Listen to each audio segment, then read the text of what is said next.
In this video I want to have a look at abortion, not so much the ethical responses to abortion, but just generally a bit about abortion and mainly Dr. Jack Kevorkian, or more commonly known as Dr. Death. Now, euthanasia is the deliberate killing of a person for their own benefit. In the UK, this is illegal.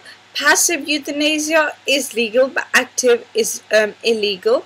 And in 1989, when you know how you can kill a person, one of the ways is you stop eating.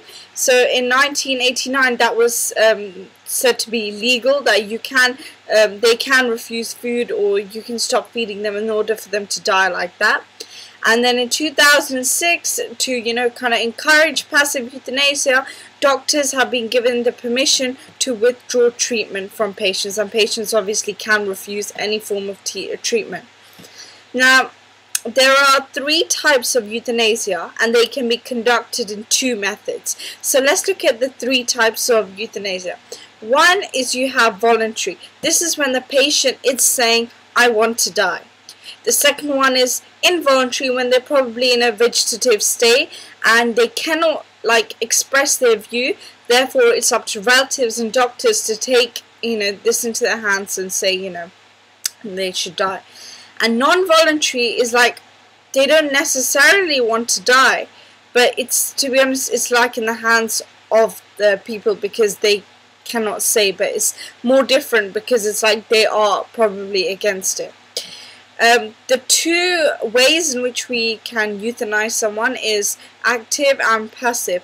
Active is when we actually have a specific medicine given to the person, like overdose of morphine or something, or a lethal injection is put in, or gas or something, to the patient, and they are basically they die. Passive euthanasia is when if somebody's on life support machine or they're reliant on some medicine, we just withdraw that, so let's nature take their course. So passive euthanasia is said to be a little more natural, but I have a few problems, because the thing with passive euthanasia is when we take medicines all our life, that is unnatural. These kind of we live on vaccinations, all this is unnatural, it's man-made at the end of the day. So when it comes to ending our life, suddenly we have to become natural when our body is used to unnatural substances. It doesn't seem to make sense to me. I'm not pro-euthanasia or against it. My view is still undecided, particularly as I've just literally finished watching the movie You Don't Know Jack, which is about this doctor I want to talk about, Jack Kevorkian. Now, what he did was, he was a doctor and then he lost his career or something. I'm not sure on the details, but what I do know is he was really pro-euthanasia. He goes, if a patient has we have a right to life, so we also have a right to death. So if a patient has a right to death, and it is our medical duty to help them die, because when they want life, it's our medical duty to help them live. We give them medicine. If they're born and they're premature or something, we put them in intense, I forgot what they're called, but we give them medicines and we help them get this right to live. So why do we not have the right to die, was his stance on this. Now, he killed about 130 people. The 130th patient, his name was Thomas, and what he did was he actually, usually what he did with patients is they would clip off the gas, or they would have to do it so that it wouldn't be like murder.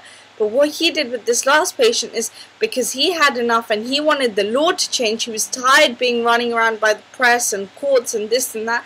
So what he did is he took in his own hands, he gave a sedative, muscle relaxer, and then the lethal injection to the patient, and the patient died. But it was the patient's wish because they contacted him and everything. But then he took this and he broadcasted this in the 60-minute news on television, and this was his way of challenging the Supreme Court, because he felt the Supreme Court's law was not challenged enough. Now, then he was sentenced from there 10 to 25 years in jail. He was released in 2007 at the age of 79. Now, I'm not really sure what he's doing afterwards. I literally have not had a chance to have a look. I've just finished watching the movie, and I found the movie really, really moving. Now, I agree with him, and I really do see where he's coming from, and I actually think it's terrible the amount of hatred he's getting, because at the end of the day he's doing it out of a good intent. It's not like he's doing it because he enjoys it, and I feel even though he laughs so often, enjoys his little title Dr. Death, I particularly think is wrong. I realize he's trying to help something, but I also see, because I'm Sikh, and in my religion what it is basically that life is a gift. The reason why is in Sikhism we don't have one holy day like Sunday or something like that is because every day is a gift from God and we have to celebrate it. We are said to be like a bit like Christianity, God's children, but so much so we are part of God that fasting is banned in our religion, because we are kind of damaging our body by fasting, which is hurting God, it's said to be. So that is the kind of basics of my religion, and with that, my religion, you can argue for and against euthanasia. That's why I'm also another thing confused, because in my religion you can say you're for euthanasia because you're not supposed to you're supposed to be natural, and you're supposed to because God has in his karma the start of life and the end of life. So by extending somebody's terminally ill's life, you are messing around with karma, and that's said to be unnatural and not good. But then it's saying with euthanasia, you could say that you're basically hastening the death day and playing with him there, playing with God. So euthanasia isn't an easy topic, and sometimes it is the most loving thing to do, and other people's desires are important, particularly if they're rational moral agents. I feel then they do have rights. But then I also do understand is sanctity of life. If we legalized it, it could be that suddenly life's value goes a bit like genetic engineering and abortion.